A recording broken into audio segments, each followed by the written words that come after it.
Covid మహమ్మారి భారత్లో రోజురోజుకు విస్తరిస్తూ చాప కింద నీరులా మారుతుంది. కొత్త వేరియంట్లతో హాంకాంగ్, సింగపూర్ వంటి ఆసియాలోని కొన్ని ప్రాంతాల్లో అతలాకుతలమవుతున్నారు. అయితే ప్రస్తుతం భారత్లో కరోనా కేసులు క్రమంగా పెరుగుతుండడంతో ఆందోళన నెలకొంది. మళ్ళీ ఆ 2020 చీకటి రోజులు చవి చూడాల్సి వస్తుందేమో అన్న అనుమానాలు వ్యక్తమవుతున్నాయి. మళ్ళీ మాస్కులు పెట్టుకునే రోజులు దగ్గర పడ్డాయా అంటే అవుననే అంటుంది WHO. అయితే భారత్లో ప్రస్తుతం కరోనా కేసులు పెరుగుతుండడంతో వైద్యాధికారులు అప్రమత్తమయ్యారు. జాగ్రత్తలు పాటించాలని సూచనలు చేస్తున్నారు.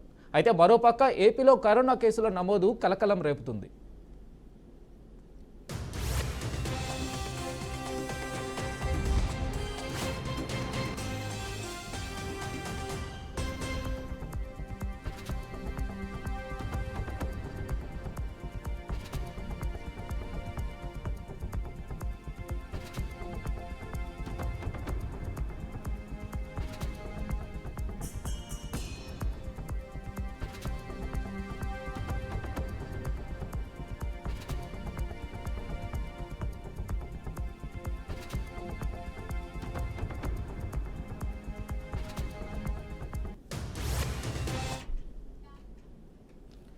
ఏపీలో మహమ్మారి కరోనా వైరస్ కేసులు నమోదు కలకలం సృష్టిస్తుంది. తాజాగా మరో 3 కరోనా పాజిటివ్ కేసులు నమోదయ్యాయి. గుంటూరు జిల్లా ఏలూరుకు చెందిన భార్యాభర్తలు, తెనాలికి చెందిన ఓ వృద్ధుడికి కరోనా పాజిటివ్గా నిర్ధారణ అయింది. వైద్యులు వృద్ధుడిని వెంటిలేటర్పై ఉంచి చికిత్స అందిస్తున్నారు. తాడేపల్లి మణిపాల్ ఆసుపత్రి వైరాలజీ ల్యాబ్ పరీక్షలలో 3కి కోవిడ్ పాజిటివ్గా తేలింది. గుంటూరు జిల్లాలో 3 కేసులు వెలుగులోకి రావడంతో ప్రభుత్వం అప్రమత్తమైంది. ఇప్పటికే విశాఖ, నంద్యాల జిల్లాల్లో మహిళలకు కరోనా పాజిటివ్గా తేలింది.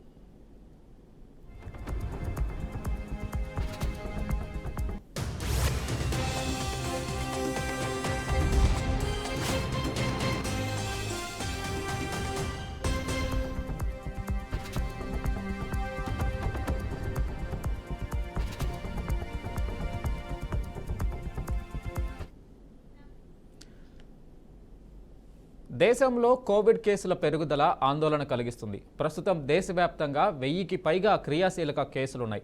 గత వారం రోజుల్లోనే 750 మంది కరోనా బారిన పడ్డట్టు కేంద్ర ఆరోగ్య శాఖ వెల్లడించింది. కేరళ, మహారాష్ట్ర, ఢిల్లీల్లో అత్యధికంగా కొత్త కేసులు పెరిగినట్లు తెలిపింది. కేంద్రం విడుదల చేసిన గణాంకాల ప్రకారం కేరళలో 335 కొత్త ఇన్ఫెక్షన్లు నమోదయ్యాయి. అక్కడ యాక్టివ్ కేసుల సంఖ్య 430కి పెరిగింది. మహారాష్ట్రలో 153, ఢిల్లీలో 99 కొత్త కేసులు నమోదయ్యాయి. మహారాష్ట్రలో యాక్టివ్ కేసుల సంఖ్య 209కి, ఢిల్లీలో 104కు పెరిగింది. గుజరాత్లో 83 కేసులు, కర్ణాటకలో 47, ఉత్తరప్రదేశ్లో 15, పశ్చిమ బెంగాల్లో 12 కేసులు నమోదయ్యాయి. అయితే కేసుల పెరుగుదలతో భయపడాల్సిన అవసరం లేదని కేంద్రం పేర్కొంది.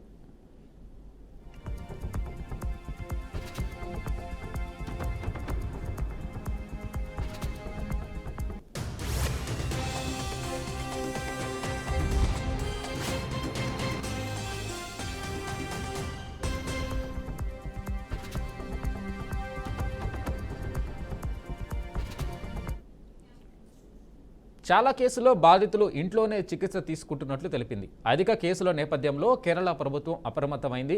కేసుల వ్యాప్తిని అరికట్టేందుకు ర్యాపిడ్ రెస్పాన్స్ బృందంతో సమావేశం నిర్వహించింది. వ్యాధి తీవ్రత లేకున్నా అందరూ వ్యక్తిగత రక్షణ పాటించాలని ఆరోగ్య మంత్రి వీణా జార్జ్ సూచించారు. ఎలాంటి పరిస్థితికైనా ఢిల్లీ ఆసుపత్రులు పూర్తిగా సిద్ధంగా ఉన్నట్లు ముఖ్యమంత్రి రేఖా గుప్తా తెలిపారు. దేశవ్యాప్తంగా కరోనా వైరస్ కేసులు పెరుగుతున్నాయి. ఇక దేశ రాజధాని ఢిల్లీలో పాజిటివ్ కేసుల సంఖ్య 100కు దాటింది. మహమ్మారి కారణంగా 7గురు మృతి చెందారు. కరోనా చికిత్స కోసం ఆసుపత్రిలో చేరిన వారిలో 354 మంది డిశ్చార్జ్ అయ్యారు. కొత్తగా నమోదవుతున్న కేసుల్లో అత్యధికంగా NB181, LF7 వేరియంట్లే ఎక్కువగా ఉన్నాయి. ఈ 2 వేరియంట్లు అంత ప్రమాదం కాదని WHO తెలిపింది.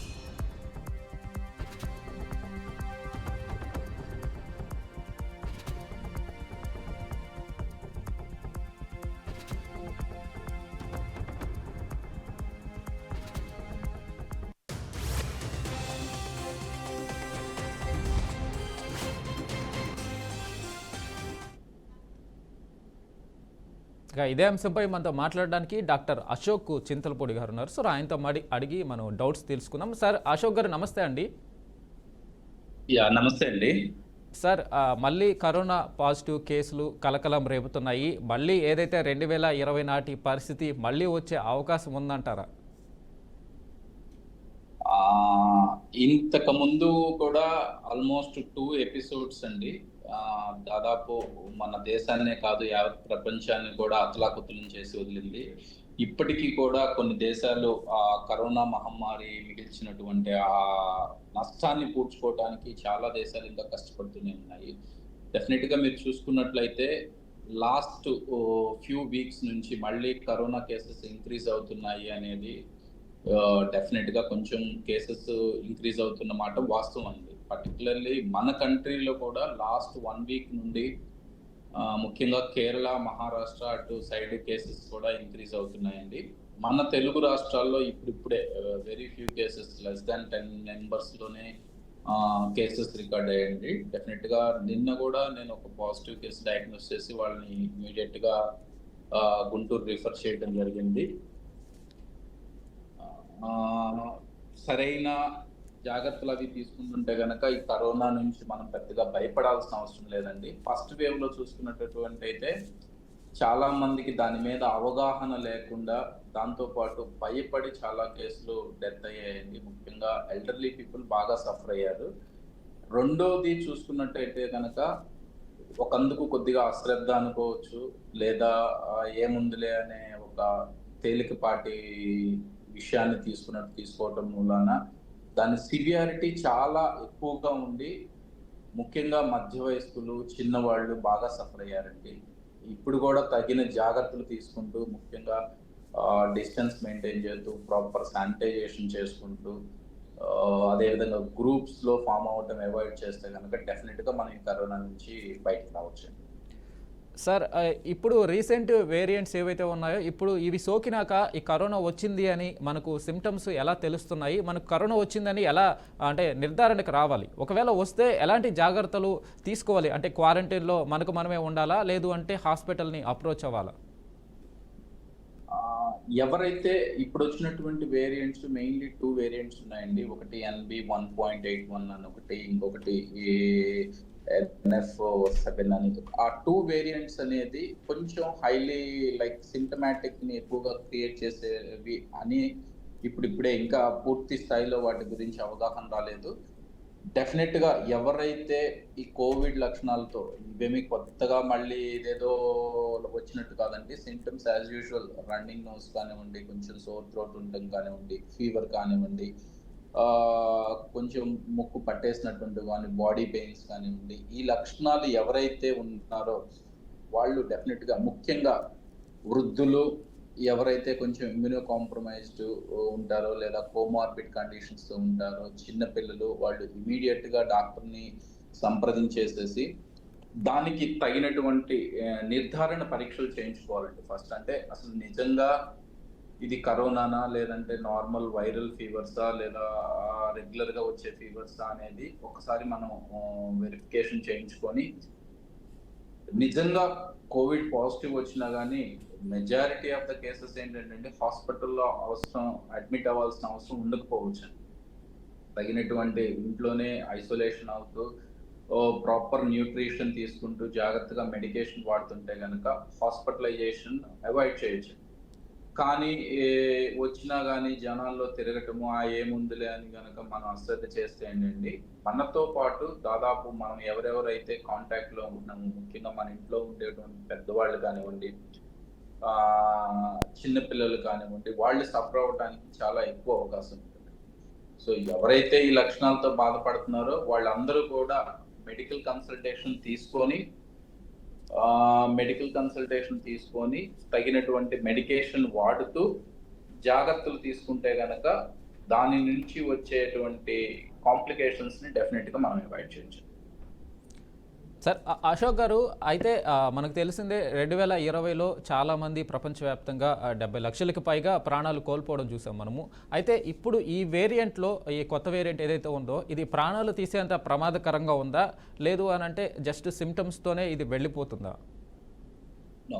ఇప్పుడు చూసుకున్నట్టయితే ఏంటంటే మార్బిలిటీ రేట్ అనేది ఇంకా అంత కంక్లూజివ్ ఎవిడెన్స్ మనకు రాలేదండి. అంటే ఈ వేరియంట్స్ ఎంత కాంప్లికేషన్స్ క్రియేట్ చేస్తాయి, వీటి వల్ల ఎంత డేంజర్ ఉంటది అనేది we're in very early stage అండి. సో ఏదేదో కాజ్ చేస్తది అని దాన్ని భయపడే కన్నా మనం తీసుకోవాల్సిన జాగ్రత్తలు తీసుకుంటూ ఎదుటి వాళ్ళతో పాటు మనని కూడా రక్షణ కల్పించుకోవడం ఒక్కటే మార్గం ఉంది. డెఫినెట్ గా with in couple of days లో ఈవెన్ సెంట్రల్ హెల్త్ మినిస్ట్రీ నుంచి డెఫినెట్ గా గైడ్ లైన్స్ అన్ని వస్తాయండి. అది ఎంతవరకు కాంప్లికేషన్స్ క్రియేట్ చేస్తుంది, ఎంత బ్రూటల్ గా ఉండబోతుంది, లేదా ఇది జస్ట్ అన్ని ఎపిడమిక్ లాగా వచ్చిపోయేదా ఏంటి అనేది డెఫినెట్ గా రానున్న ఒక కపుల్ ఆఫ్ డేస్ లో గైడ్ లైన్స్ అవన్నీ వస్తాయండి. అప్పటి వరకు మనం తీసుకోవాల్సింది ఏంటంటే జాగ్రత్తలు తీసుకోవాలి. సరే, అంటే మీరు అన్నట్టు ఎలాంటి జాగ్రత్తలు తీసుకోవాలి? అంటే మాస్కులు ధరించి అప్పట్లాగే మనం ఏదైతే లాక్డౌన్లో ఉన్నామో మాస్కులు ధరించి అలాంటి జాగ్రత్తలు తీసుకోవాలా? కొత్తగా అంటే ఎలాంటి జాగ్రత్తలు? సేమ్ ఫేస్ మాస్క్ ధరించడము, ఎవరైతే లక్షణాలు ఉన్నాయో వాళ్ళు ఐసోలేట్ అవ్వటము, ప్రాపర్ గా హైడ్రేట్ అవ్వటము, న్యూట్రిషన్ ప్రాపర్ గా తీసుకోవటము, కోమార్బిడ్స్ ఉన్నోళ్ళు డెఫినెట్ గా ఇలాంటి ఏదైనా లక్షణాలు ఉంటే కనుక ఇమీడియట్ గా మెడికల్ అటెండెంట్ దగ్గరికి వెళ్ళి చూపించుకొని కావాల్సినటువంటి టెస్టులు చేయించుకొని ఆ మెడికేషన్స్ జాగ్రత్తగా వాడుతూ గనక ఉంటే గనక మనతో పాటు మన ఫ్యామిలీ మెంబర్స్ ను కూడా మనం ఈ కోవిడ్ అనే మహమ్మారి నుంచి డెఫినెట్ గా కాపాడుకోవచ్చు. సార్, ఇప్పుడు ఏదైతే గతంలో కరోనా వ్యాప్తి చెందినప్పుడు కొన్ని టీకాలు వేయించుకోవడం జరిగింది, 2 డోసులు టీకాలు వేయించుకోవడం జరిగింది. ఇప్పుడు కరోనా వస్తున్న నేపథ్యంలో ఆ టీకాల ప్రభావం పనిచేస్తుంది అంటారా? లేదు అని అంటే దానికి కంటిన్యూషన్గా ఏదైనా అదనపు టీకాలు కానీ ముందు జాగ్రత్తగా వేయించుకోవాల్సిన అవసరం ఉందంటారా? ఆల్మోస్ట్ మన ఇండియాలో ఉన్నటువంటి ప్రతి ఒక్కళ్ళు ఏదన్నా ప్రాబబ్లీ ఒక hardly less than 5% of the people vaccination miss అయి ఉంటారు కానివ్వండి, ప్రతి ఒక్కళ్ళు వ్యాక్సినేట్ అయ్యారు. బట్ ఈ వేరియంట్స్ ఏమన్నా లైక్ మోడిఫికేషన్స్ అయ్యి మళ్ళీ కొత్త వేరియంట్స్ ఆ పాత వ్యాక్సిన్స్ కవరేజ్ ఉంటుందా ఉండదా అనేది యట్ టు డిసైడ్ అండి. అంటే ఈ వేరియంట్స్ మళ్ళీ సపరేట్ గా ఏమన్నా కాస్ట్ చేయబోతున్నాయా, లేదంటే ఆల్రెడీ మనం తీసుకున్న వ్యాక్సినేషన్ దీన్ని ప్రొటెక్షన్ ఉంటుందా అనేది ఎటు ఫైనల్ కంక్లూజన్ కి రావాల్సింది. వెరీ ఎర్లీ స్టేజ్ కాబట్టి మనం దీని గురించి ఎక్కువ మాట్లాడి జనాల్ని ఇంకా ఎక్కువగా భయభ్రాంతులను చేయడం అనేది అనవసరం. డెఫినెట్ గా మనం తీసుకోవాల్సిన జాగ్రత్తలు తీసుకుంటే గనక అంత ప్రమాదం ఉండదనేది నా అభిప్రాయం. సార్, అయితే గత కరోనా కేసులు వస్తున్నాయి, కరోనా కేసులు యాక్టివ్గా ఉన్నాయని మనం వింటూ వస్తున్నాం. కానీ ఇక్కడ ఆందోళన చెందాల్సిన అవసరం ఏంటి అని అంటే గత వారం రోజుల్లోనే అంటే దేశంలో 1000కి పైగా కేసులు నమోదయ్యి ఉంటాయి ఇప్పటి వరకు. కానీ ఇందులో 750కి కేసులకు పైగా గత వారం రోజుల్లోనే నమోదవడం జరిగింది. సో అంటే ఈ వ్యాప్తి వేగవంతం అవుతుంది అనుకోవచ్చా? అంటే దీని గురించి ఏమైనా భయపడాల్సిన అవసరం ఉందంటారా? డెఫినెట్ గా అండి, లాస్ట్ 1 వీక్ నుంచి number of cases increasing trend లో ఉన్నాయి. అంటే ఏంటంటే స్ప్రెడ్ అనేది చాలా ఫాస్ట్ గా ఉంటుంది. దాన్ని అవాయిడ్ చేయటం అనేది మన చేతుల్లో పని అండి. ఒక కొంతమంది ఎక్కువగా గుమికూడటము, లేదా చిన్న చిన్న ఫంక్షన్లకి మనందరము అవాయిడ్ చేయటము, కరచాలనం చేసినప్పుడు కానివ్వండి, లేదా మనం ప్రాపర్ గా శానిటైజేషన్ చేయటం కానివ్వండి, తుమ్మినప్పుడు ప్రాపర్ గా ముక్కు అడ్డు పెట్టుకోవటం కానివ్వండి, మాస్కులు ధరించడం కానివ్వండి, ఇవన్నీ చేస్తే ఏంటంటే ఏదైనా దీనికి మెయిన్ కరోనా అనే దానికి ఏంటంటే స్ప్రెడ్ ని ఆపగలగాలండి. ఆ స్ప్రెడ్ ని ఆపగలగాలి అంటే తవ్వే ఫస్ట్ మీరు చూసుకున్నట్టే ఫస్ట్ కోవిడ్ వచ్చినప్పుడు ఇట్స్ ఆల్మోస్ట్ ప్రపంచం మొత్తం కూడా లాక్డౌన్ అయిపోయిందండి. కానీ సెకండ్ కోవిడ్ కి వచ్చేసేసరికి ఏంటంటే అంత ప్రాపర్ గా లాక్డౌన్ ఇష్యూస్ లో కానివ్వండి కొంచెం వేరియేషన్స్ ఉన్నాయి. దాని మూలాన ఏమైందంటే స్ప్రెడ్ ఇంత ఫాస్ట్ గా అయింది. దానిలో ఉన్నటువంటి వేరియంట్స్ చాలా డేంజరస్ వేరియంట్స్ వల్ల నెంబర్ ఆఫ్ డెత్స్ కూడా చాలా ఎక్కువ ఉన్నాయండి కోవిడ్ 2లో. ఇప్పుడు వచ్చేటటువంటి ఈ వేరియంట్స్ అది ఎంత వరకు మనకి ఇది కాజ్ చేస్తాయి అనేది ఇంకా కొంచెం క్లారిటీ రావాలి. కాబట్టి భయపడేదానికన్నా జాగ్రత్తలు తీసుకోవడం మంచిది అనేది నా అభిప్రాయం. సార్ ఇప్పుడు వాతావరణం కూడా దేశంలో సడన్గా నైరుతి ఋతుపవనాలు కాస్త ముందుగా రావడం జరిగింది. సో ఈ వాతావరణం కూడా ఈ కరోనా వ్యాప్తికి ఏదైనా కారణం అయి ఉండే అవకాశం ఉందా? గత వారంలో కేసులు పెరగడానికి వాతావరణం సడన్గా మారడము, నైరుతి ఋతుపవనాలు ఎన్నడూ లేనంతగా గత చెప్పాలంటే 100 సంవత్సరాల తర్వాత వాతావరణం మారడం కూడా దీని మీద ఏమైనా ఎఫెక్ట్ చూపించే అవకాశం ఉందా?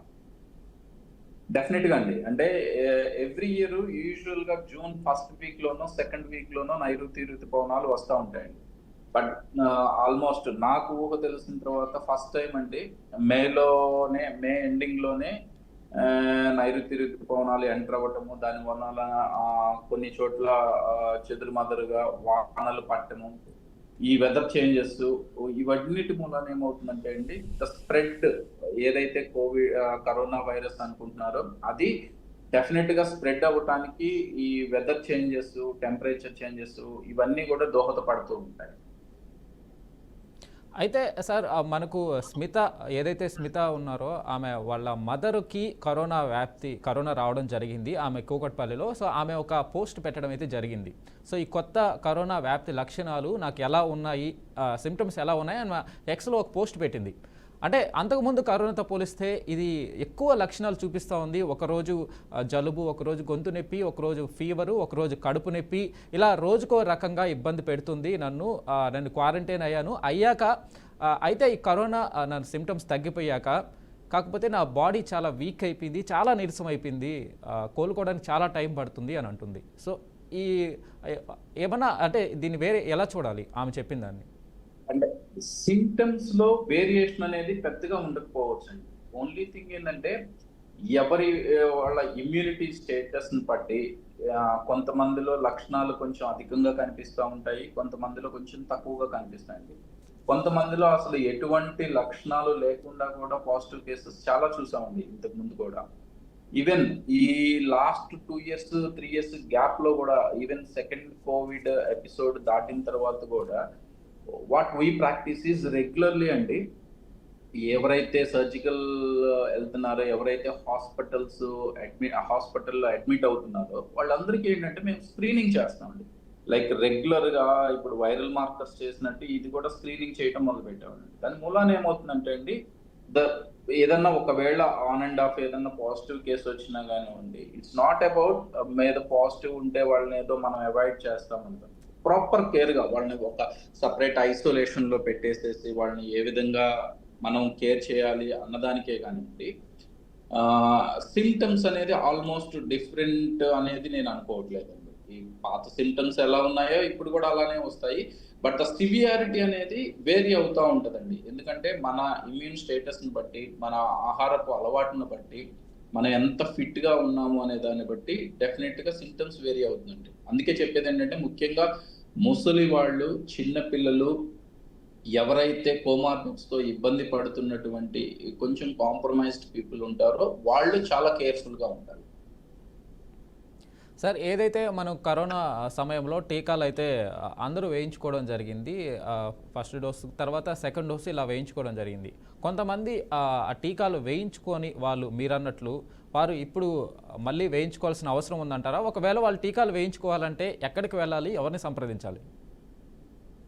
డెఫినెట్ గా వ్యాక్సినేషన్ వేయించుకోవటం అనేది ఒక మంచిదండి. ఎనీ డిసీజెస్ మనం ప్రొఫైలాక్టిక్ గా రాకుండా అవాయిడ్ చేయడానికి వ్యాక్సినేషన్ అనేది చాలా కొన్ని డిసీజెస్ అయితే కంప్లీట్ గా ఇరాడికేట్ చేయగలిగామండి. దీనికి కూడా వ్యాక్సినేషన్ చేసుకోవడం అనేది మంచిదే. ఎవరైతే ఫస్ట్ సెకండ్ ఫేజ్లో వ్యాక్సినేషన్ మిస్ అయ్యారో డెఫినెట్ గా వాళ్ళకి గవర్నమెంట్ అనేది స్పెసిఫిక్ గైడ్ లైన్స్ ఇవ్వబోతుందండి. ముఖ్యంగా గవర్నమెంట్ హాస్పిటల్స్ లో ఆల్రెడీ వ్యాక్సినేషన్స్ అవన్నీ రెడీ చేయడానికి ఒక సిస్టమ్ ని ఆల్మోస్ట్ ఒక హాట్ లైన్ లాగా వాళ్ళు రెడీ చేస్తున్నారు. ప్రతి ఒక్కళ్ళు కూడా కంగారు పడకుండా ఎవరైతే ఇంతకు ముందు వ్యాక్సినేషన్ తీసుకోలేదో మీ దగ్గరలో ఉన్నటువంటి వ్యాక్సినేషన్ సెంటర్ కనుక వెళ్తే ఇమీడియట్ గా అవైలబిలిటీ ఉంటే కనుక ఇచ్చేస్తారండి. ఒకవేళ లేదు అంటే కనుక రానున్న కపుల్ ఆఫ్ డేస్ లో డెఫినెట్ గా they will arrange and they will issue. అయితే సార్ గతంలో కొంతమంది ఒక వ్యాక్సిన్ ఫస్ట్ డోస్ వేయించుకొని ఉంటారు, తర్వాత సెకండ్ డోసు కొంచెం అజాగ్రత్తతో వేయించుకోకుండా ఉండుంటారు. అయితే ఇప్పుడు అలాంటి వాళ్ళు ఎలా తీసుకోవాలి? ఫస్ట్ డోసు తీసుకున్న వ్యాక్సిన్ కూడా అప్పుడు కోవాక్సిన్ అని రకరకాలు ఉంది. అలాంటప్పుడు ఆ వ్యాక్సిన్ కాకుండా వేరేది వేయించుకోవడానికి ఏమైనా ప్రాబ్లం ఉంటుందా? అంటే ఒక వ్యాక్సిన్ వేయించుకొని ఇంకొక వ్యాక్సిన్ వేయించుకోని వాళ్ళ పరిస్థితి ఏంటి? అంటే ఆల్మోస్ట్ ఒక వ్యాక్సిన్ వేయించుకొని సెకండ్ వ్యాక్సిన్ వేయించుకోకపోతేనండి దాన్ని ఎగ్జాక్ట్ గా వ్యాక్సినేషన్ పనితనం అనేది మనం చెప్పలేమండి. సో ఈవెన్ ఒకటి వేయించుకున్నా కానీ దే ఆర్ కాల్డ్ యాజ్ వేయించుకున్నట్టే లెక్క కిందకు వస్తుందండి. సో డెఫినెట్ గా ఎవరైతే అలా మిస్ అయిన వాళ్ళు ఉన్నారో లేదా ఇంతకు ముందు అసలు వేయించుకొని వాళ్ళు ఉన్నారో వాళ్ళు మళ్ళీ కొత్తగా వేయించుకోవడంలో నష్టం ఏం లేదండి. ఇంకా depending upon the company Covaxin లేదా ఇంకొక కంపెనీయా లేదా ఇంకా ఏదైనానండి. అంటే మనం ఏదైతే అవైలబిలిటీ ఉంటుందో ప్రతి ఒక్కటి మార్కెట్లోకి వ్యాక్సిన్ అనేది టెస్టింగ్ స్టేజ్ దాటిన తర్వాతే బయటకు వస్తుంది. దీనివల్ల నష్టం జరిగిద్ది అని మాట లేదండి. డెఫినెట్ గా వ్యాక్సినేషన్ అనేది ఏ కంపెనీలు రిలీజ్ చేస్తున్నాయి అనేది దేని బ్రాండ్ నేమ్ అండి అంతే. బట్ లోపల డెఫినెట్ గా ప్రతి ఒక్కళ్ళు ఏమేంటంటే దాన్ని కంట్రోల్ చేయడానికి అనేదే ఒక టార్గెట్ గా పెట్టుకుంటారండి ఏ వ్యాక్సిన్. సరే 2020లో కరోనా మొదటిసారిగా వచ్చినప్పుడు అప్పుడు ప్రపంచానికి ఇదొక షాక్. అంటే ప్రపంచం దీన్ని ఎలా ఎదుర్కోవాలి అనేది అర్థం కాలేదు. ఏ దేశానికి కూడా అర్థం కాలేదు, ఎవరికీ అర్థం కాలేదు ఆ టైంలో. కానీ ఇప్పుడు కరోనా మనకు పరిచయం అయ్యి 5 సంవత్సరాలు అయింది. సో ఈ నేపథ్యంలో అప్పటికి ఇప్పటికీ ఈ కరోనా మీద ఏమైనా పరిశోధనలు జరిగి దీన్ని ఎలా అడ్డుకోవాలి దీన్ని అని చెప్పేసి ఏమైనా సైంటిస్టులు కావచ్చు, శాస్త్రవేత్తలు, డాక్టర్లకు సంబంధించి ఇప్పుడు పురోగతి అప్పటికి ఇప్పటికీ వైద్య రంగంగా ఏమైనా దీని మీద ఏమైనా అప్డేట్ వచ్చిందంటారా? సార్ ఏదైనానండి ఎనీథింగ్ ఫస్ట్ మనం ఫేస్ చేస్తున్నప్పుడు డెఫినెట్ గా there will be some hurdles.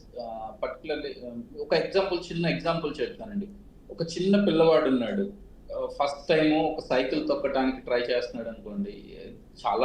చాలా సార్లు కింద పడతాడు, దెబ్బలు తగిలించుకుంటాడు. బట్ ఒక స్టేజ్ వచ్చేసరికి ఏమవుతుందంటే he will be very familiar with that bicycle riding. అంటే దెబ్బ తగలకుండా మనం ఏదైనా నేర్చుకోవడం అనేది కష్టం అండి.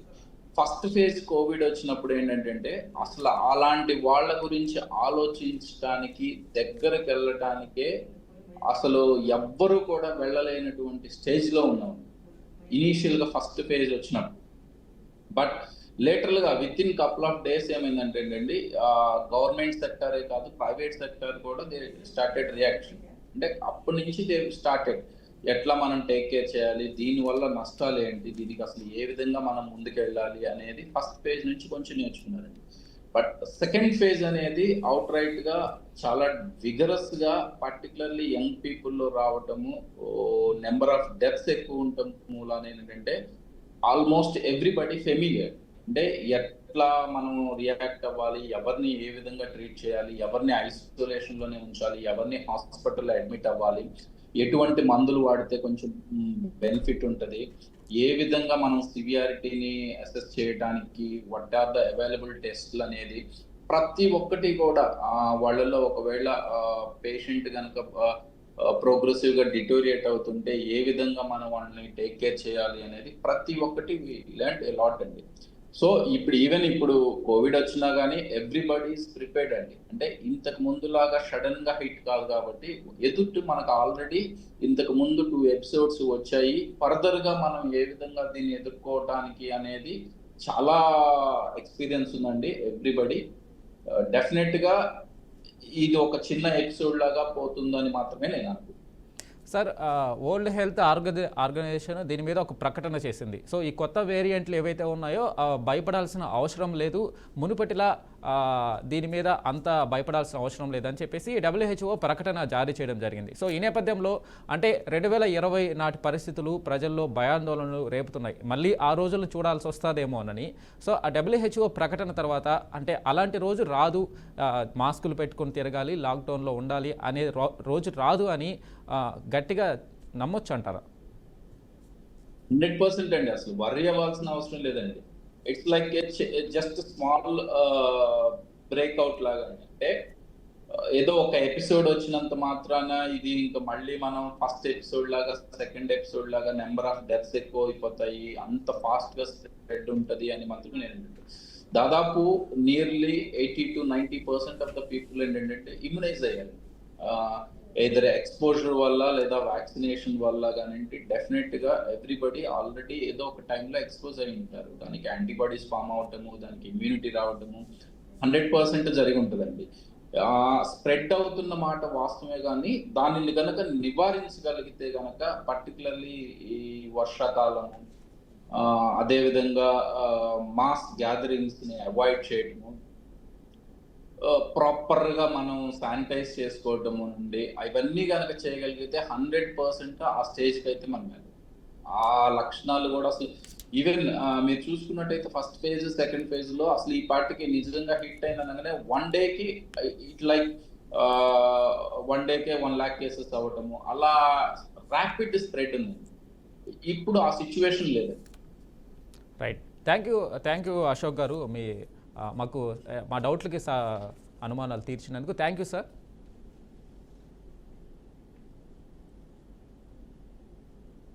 సో అయితే కరోనా ఏదైతే మళ్ళీ కలకలం రేపుతున్న నేపథ్యంలో ప్రజలు మళ్ళీ కాస్త జాగ్రత్తలు తీసుకోవాలి, కాస్త శానిటైజేషన్ను పాటించడము, కొన్ని జాగ్రత్తలు ఫుడ్ విషయంలో తీసుకోవాలని అశోక్ గారు చెప్పడం జరిగింది. ఇక WHO ప్రకటన చేయడం కూడా జరిగింది. సో ఇది అంత భయపడాల్సిన వేరియంట్ కాదు, సో ప్రజలు భయాందోళనలు మాని కాస్త జాగ్రత్తలు పాటించండి WHO కూడా సూచనలు చేయడం జరిగింది. సో